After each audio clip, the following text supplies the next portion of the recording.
My name is Neelay, and together with Nina and Ojas today from Intel's Sensor Developer Products team, we'll be discussing Intel's context sensing for IoT, simplified abstractions for transforming, storing, and sharing sensor data.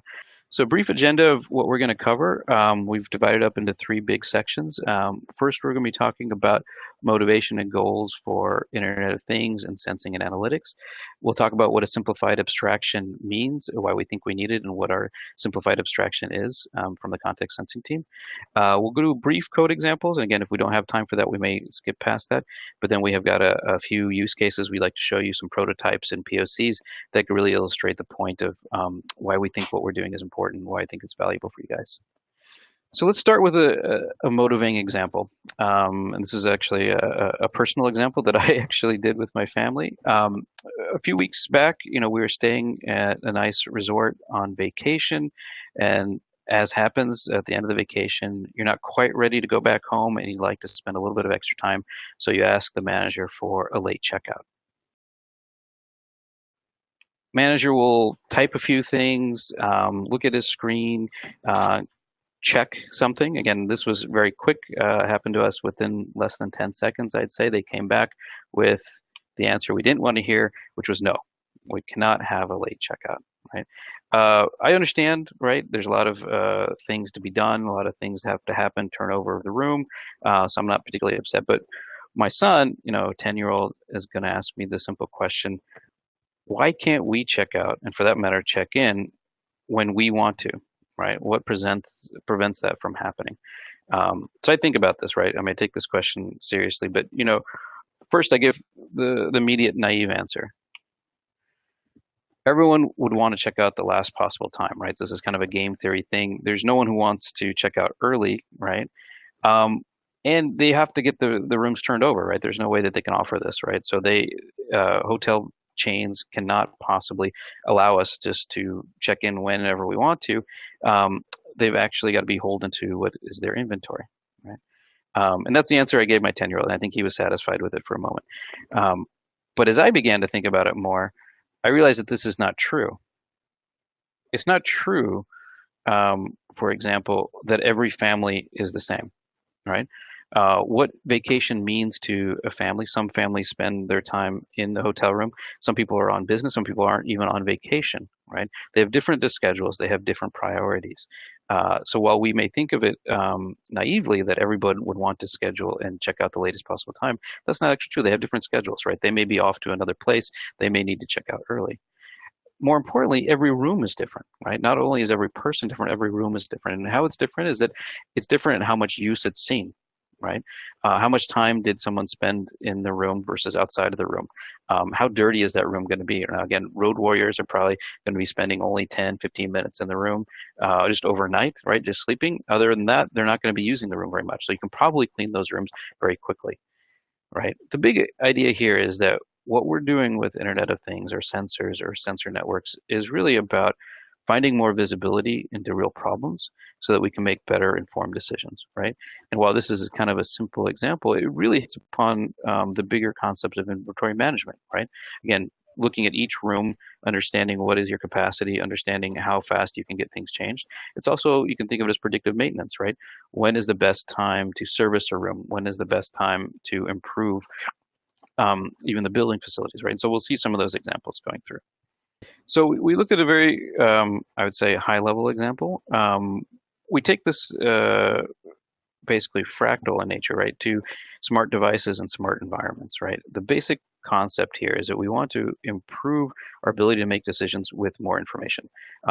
We're looking at a very specific device. You could think of a smart kiosk in a city. It could save its power by not having a full display on or bright display on if a human's not in front of it, right? So you can use human presence sensors for that. In a retail store, if you know exactly the precise inventory, you can make sure not to offer things that aren't available, right? Or you'd be able to maybe move inventory from system to system, right? Again, high level, again, I'm not going to rehash what Internet of Things is useful for, except to say that we're very focused on how do you get more useful insights out of sensor data, right? And that's a big part of it. But it's not just about getting sensors, and you have to think about the problems you're trying to solve. To that point, Same information can be used at much different scales with different latency expectations, with different storage expectations. Let's take just measuring the speed of a car, right? At the low end, at the car itself, that information is going to be used for real-time latency, collision avoidance. It's got to basically turn on the brake immediately when a car is slowing down in front of it. But that same information, again, the speed of the car is going to be needed in a distributed fashion, right? When you're starting to look at traffic patterns throughout the network, the local road system, right? And now again, that's not real-time latency anymore, but you need low latency, right? Because the faster you're out of sync with the actual traffic patterns, the slower you are going to get to your destination. So you need incremental guidance there. Finally, you need to store days and months of aggregate data to actually determine whether you need to add a stoplight at an intersection, right? But the same information, again, speed of cars is going to be used at this three different locations and three different requirements of storage, latency, and even security, right? And how you act upon it is going to be very different. Okay. We can think of this as action, recommendation, analysis. We can also think of it as local intelligence and global intelligence. When we looked at our example of hotel rooms, the same is true for even like you can think of an elderly care facility, right? Room attendants are going to be turning over rooms and need to do micro optimization. So they need to do hourly and daily planning. They'll need to know exactly when to disturb a patient or not disturb a patient, right? Best to service a room when they're not in the room at all. So if you had sensors that could tell you if someone's in the room or not, you could offer a better level of care. Facilities manager is going to be looking at the buildings as a whole, right? When does it make sense to go in and do maintenance at the building level, right? Again, probably you want to schedule that when most of the building is empty. Finally, a caregiver is going to be looking at trends over time, right? Not only buildings and rooms, but how is that person using that building and room over quarters or seasons, right? Are they spending less time outside of the room? Maybe they need some intervention, right? So again, conceptually, same information, room presence, for example, used at three different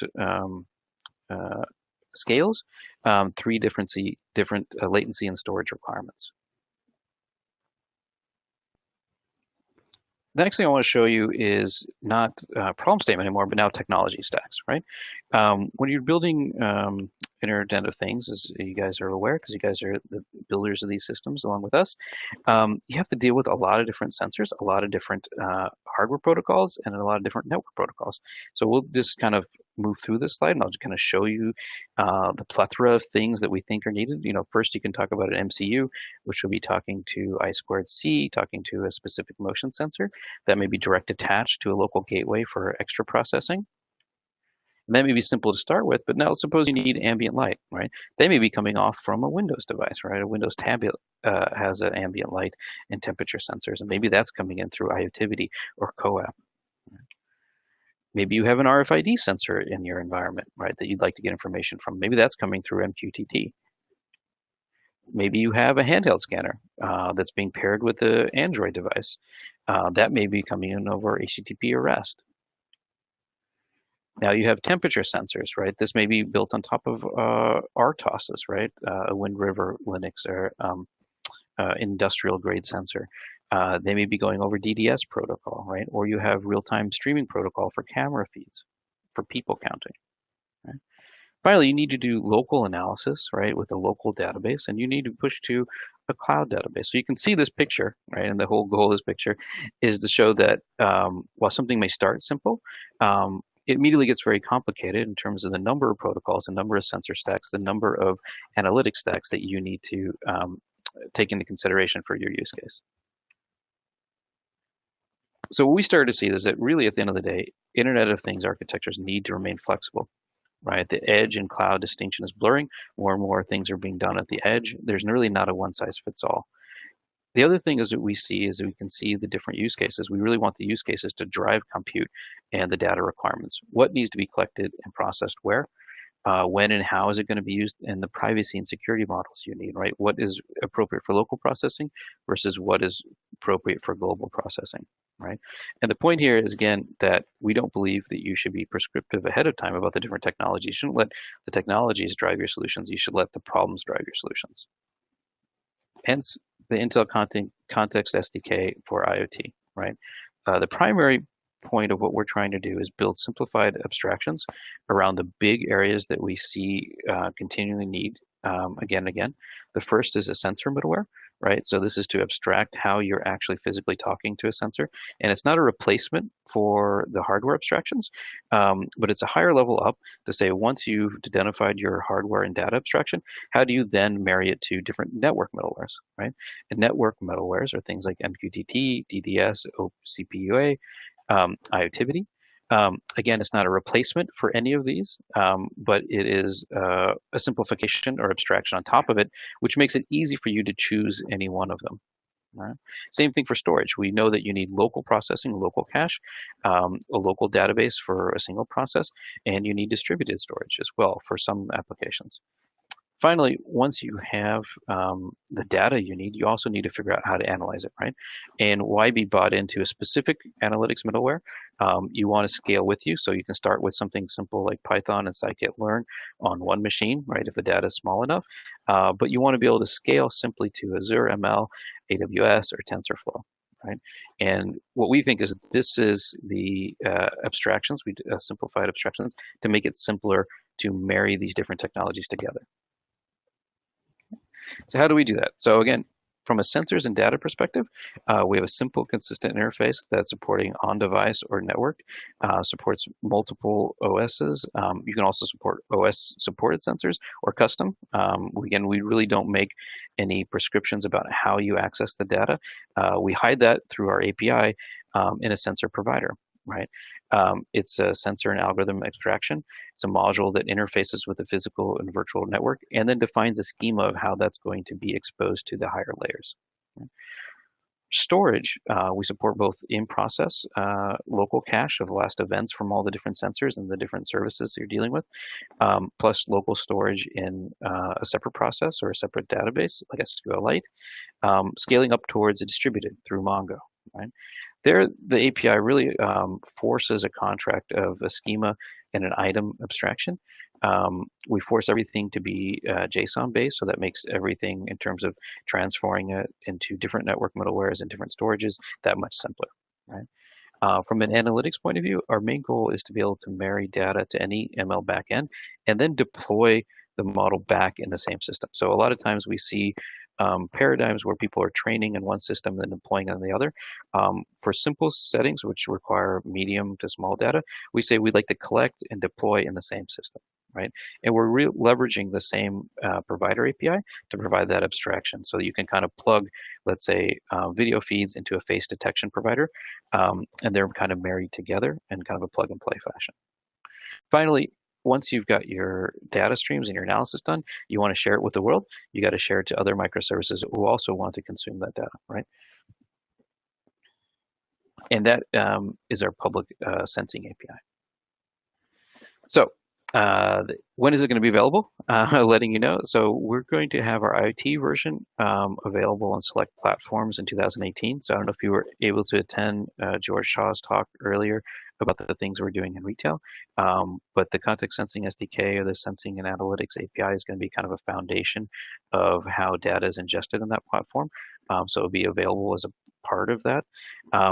The current SDK for mobile platforms is available, and you can actually see that in the public link.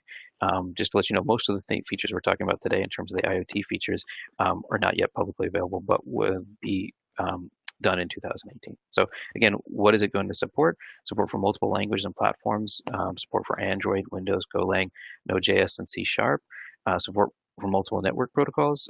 We have a lightweight protocol built on top of WebSockets. We also plan to support MQTT, IoTivity, HTTP, and REST for everything else. It's modular and pluggable so that you don't need the data sources that are not relevant for your application. So everything is based on JSON schemas, and it's easy for developers to add their own schemas and providers. We support a generic notion of commands and local and network. And finally, I think one of the important things that I'd like to stress is that the SDK itself doesn't prescribe how you design your solution. What I mean by that is that we offer a pub sub bus and abstraction so that you can do event collaboration based designs. We also support commands, so you can do a request and response based design. You can do all your processing locally in one process, so you can do camera feed to face detection to audio recognition all in one process. So we support monolithic things, or you can containerize them as microservices. And you'll see some of that later in the demos we're showing. We'll show our broker, which is kind of the foundation of our sensing and analytics bus, is actually deployed as a Docker container. We'll quickly go through code examples, and then we'll get to the use cases. So again, the code examples will obviously be available when the public SDK launches, but I'll give you a quick flavor of the simplicity of it, right? That's what our striving is for. At a high level, you got microservices, which talk through a message broker. Each of them will instantiate whichever providers locally that they need, which data sources, and which analytics providers they need. So in this case, we're showing a system which would have two proximity sensors, a BLE sensing, which uses RSSI to tell you how close you are, RFID sensor, and then finally an algorithm provider, which just listens to the other two and provides the next level API to say what things are in a room versus what things are out of a room, right? And we have that POC, and we'll show that later in videos as well. But from a code point of view, again, the first thing you would need to do is just start the message broker Docker container. Very simple command line, Docker start or start to run. It listens on a local port. The message broker itself is important in our system because it does security and authentication. It does access control for the message types, does the data retention and metering facilities, right? So it's a key component. From an application point of view, the main thing, and this is showing our Node.js code, you need to initialize sensing. Sensing options will contain your network options, so where the broker lives, what your name is, what your credentials are for securely connecting. But you can see it's a very simple call. It's just going to be sensing.start. Sensing will initialize the in-process message bus as well as the network message bus. The next thing as an application provider you need, as an application writer, you need to do is to enable each provider itself. So each provider is responsible for listening for the physical events from sensors and then publishing them to sensing, which then publishes them to the network. Along with publishing the network, you can have a local listener, and so we'll show that. So here in this code, for example, the on item and on air are actually listeners on the local message bus. Very high level, just to show you how simple it is to write a provider. A provider is responsible for its own schema. It will determine the type, so you can see there's a type field plus a JSON schema saying what exactly is going to be provided by that. For standard schemas, we'll provide those as well as part of the documentation, so that, again, not everyone has to define what an accelerometer looks like over and over again. But the flexibility allowed in the system for is a new provider writer, as a new developer, you can always add a schema or generally add to an existing schema as needed, right? Okay. And I'll skip the rest of the code walkthroughs with the intention of time, because I definitely want you to see the demos, and so we'll move to that. And some of the stuff will be clear from that too. Okay, so we'll start with general use cases for smart home and healthcare, and I'm going to pass the mic, as it were, to Nina, who will go through those use cases. Thank you. So at home, you have various devices, like you have laptops, phone, your fitness device, and maybe even a Zenbo device, like a robot device. And all these devices have different information. They have sensor information or your location, pedometer, activity, and a lot of other information.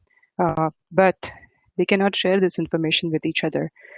Today, they cannot. So with context sensing SDK, you can share the information between the different cross-platform devices, and without going to cloud, you can just share this information over your local network. Connect all these devices to your local network, and context sensing SDK can share your sensor data and other information by using other protocols like IoTVT and MQTT or our sensing analytic bus solution. So this is a simple use case where you have your friends at home and you want to take a picture and share it with everybody. But if you have to do it now, you have to go through cloud usually and then share it with your friends. Instead of that, we will share this phone on the phone, the picture on the phone, using your local network right there. So you have a robot which will take a picture. You'll ask robot to take a picture. The robot then captures a picture, and it can run a face recognition algorithm on your picture and to find out people in the picture. And it since it knows your friends, it can send this data to your friends by discovering their devices, and then everybody gets a picture, and you're all happy. This is a quick demo of this use case. So my friend Vandita here asks Zenbo to take a picture. Zenbo says, say cheese. After taking a picture, it runs face recognition algorithm, finds the friends that are pre-registered, and sends picture to all the devices. In this case, Vandita's device was registered, and that gets a picture that was taken here. So how it works is your Android device discovers Zenbo and sends the commands. It does that using context sensing SDK app, which uses IoT to discover devices and to share data. Then Zenbo executes the commands to launch camera and take a picture. So Zenbo also runs an app which is built using context sensing SDK, and it can execute this command to take a picture. It runs facial recognition algorithm on the picture and identifies pre-registered faces. Context SDK also provides you vision algorithms, so you can use one of those algorithms to run facial recognition. And then Zenbo sends the pictures to the recognized user devices. So using context sensing SDK, you can build this use case because it supports discovery of devices, sending commands, sharing sensor data, sharing file across devices. And in this use case, this was done using IoT. And it also provides other algorithms like vision algorithm, which can help you to build this use case very easily. So we also thought we should try to connect a device with Android Things. Android Things was released just this year, and so we have an Edison board here, which has Android Things installed on it, and it also runs an application built with Context SDK. It has two type of sensor connected. It has a pressure and temperature sensor and a sonar sensor. And from the device, Android device here will send a command and start observing the sensor on the Edison board. And Edison board sensor will send sensor states to the device back, and we can see it on the device. So, like I explained, Edison board sends temperature data to mobile device, and it can further be routed to another Edison board, which can display it on LED or something. But for the demo, we will just see it on the phone here. So the phone is running context sensing SDK app, and it sends a command to activate this pressure and temperature sensor. And once it's activated, it starts sending the temperature data and pressure data to phone here. And if you see when the sensor is warm, this data is temperature is going up. It's 28 right now, and it started going down. So it's a real-time sensor data update from this Edison board to your phone. So again, with context sensing SDK, you send a command, get sensor data, and you can build your applications here on phone. This is another use case for healthcare, and it uses different sensors. Like it helps you. It helps doctors to identify whether the patient is in the room or out of room, if they are sleeping or active, and also if they are alone or if they have some other guests in their room. So we have built this use case with different sensors. We have micro radar sensor embedded in the bed that gives information about in bed, out of bed, and also whether the patient is sleeping or awake. Then the badges in the hospital setting have BLE, and that gives information about who's in the room. All this information goes to a NUC, which is an edge device here in the room, and it processes this information to get meaningful states like in the room, out of room, sleeping, awake, and in bed, out of bed. And that information is then sent to an on-premise cloud in the hospital where it can be showed on the dashboard. So looking at it, which doctor can decide what is the right time to visit a patient. And this is a quick demo in not in hospital setting, but in our conference room setting where chair is like a bed here. So on the right side, at the bottom, you will see the chair and the setting, and on the left side, the top, you see the status where it says room presence. So now, right now, it shows that there is a patient in the room. That's because Nilay walked into the room. As he sat in the chair, it says in bed equal to true. That is, he is in the bed. And because he is doing some motions, you can see in the graph, the algorithm knows that he is active and not asleep. So he'll try to stay uh, do less motion and stay still so that the algorithm predicts that he is sleeping, kind of, which is usually not allowed at work at Intel, but in this case he'll try that. So let's see. So as you can see, the graph tries to be more and more stable. Uh, as he tries to be stable, the graph becomes like flat, and which shows no motion. And since now there is no motion, the status here on the dashboard shows that sleep is equal to true, like the patient is sleeping. And now he's active again. So the sleep will go to false. It went to false. He'll get up from the chair and leave, and then we'll see in bed going to false on the dashboard. It takes a while. So this is implemented using context sensing SDK. In a room, we have a NUC which gets data from the sensors and shows it, does processing at the edge device and sends the processed stage like in bed or sleep or presence in the room to the dashboard, where it is displayed to hospital staff, and then they can make a decision to visit a patient or not visit a patient at that time. So in a little while, I'm just waiting for this in bed to go to false. So I forgot to mention the sensor. The radar sensor is embedded at the back of this chair in this case. And that is giving us the sensor reading. And as you see now, the embed is false. And there are nobody in the room, so he walked out of the range for BLE as well. So those are the demos for smart home healthcare. And Ojus will show you a very interesting demo about VR, AR. As Nina has walked through some of the common examples, I will go and explore some of the more advanced or emerging technologies and other use cases, how we can actually utilize the context framework. So we also have this functionality of a assimilation tool. Think about scenarios where you have a whole bunch of sensors and you want to actually visualize and measure and interact with it in a virtual environment so that we can sort of simulate ahead of time and test some end-to-end flow. So this tool is actually made with the Unity engine itself. And it's actually connected to the context framework of the bus that Nina spoke about. And it helps you to get some real-time feedback, on dead zones and, further do algorithm development or some kind of space planning. So let's go through a quick video for that. So to put it in perspective, this is a room, with common everyday objects like couch and a table. And on the top right, you can see a RFID sensor, which basically is the sensor that is part of the Intel's responsive retail platform. And what we can do is we can recreate the same room in a virtual environment. So at the bottom right here, you can see this is sort of a simulated environment of the actual room.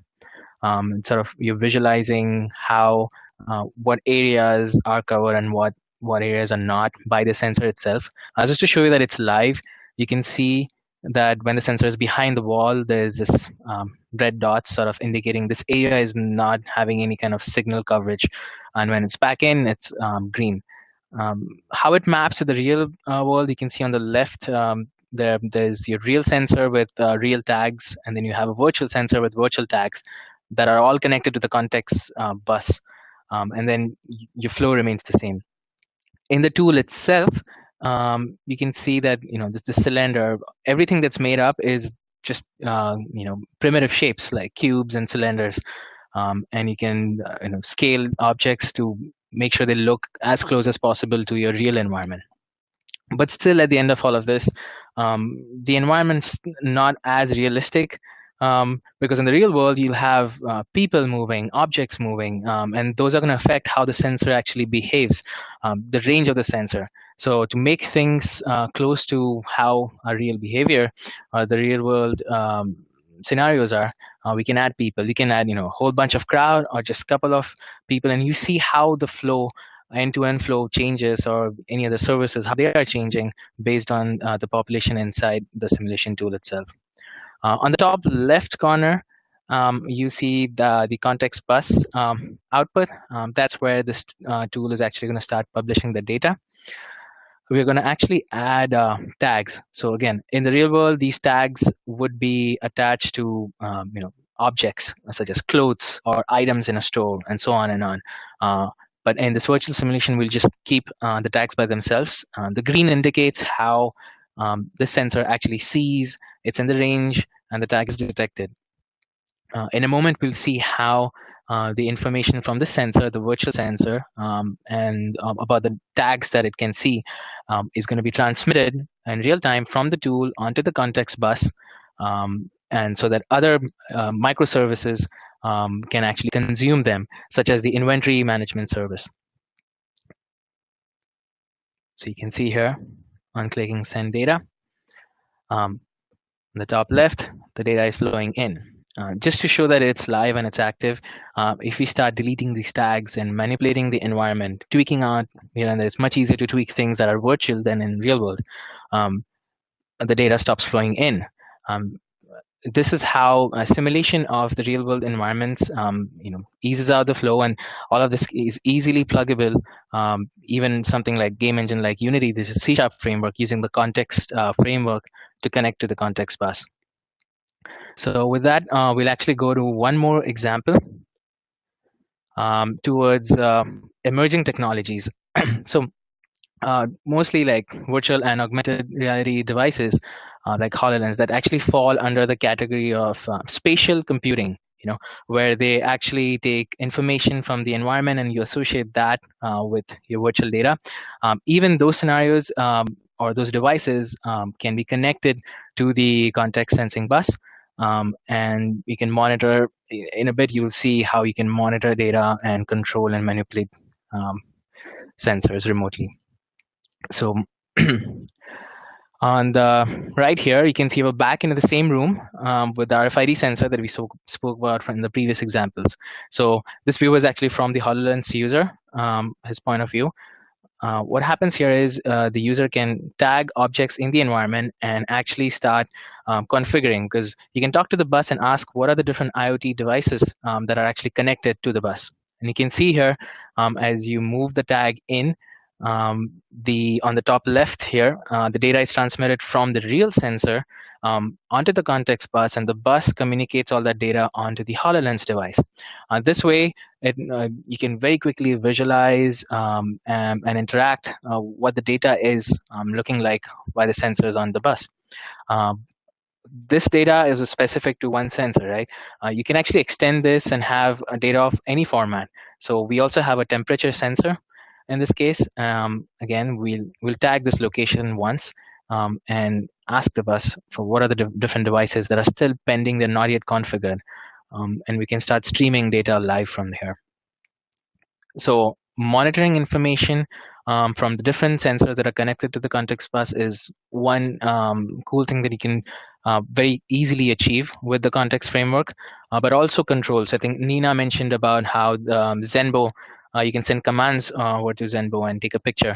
In a similar fashion, using the context, the command interface from the context framework, you can actually expose certain properties or capabilities of a sensor.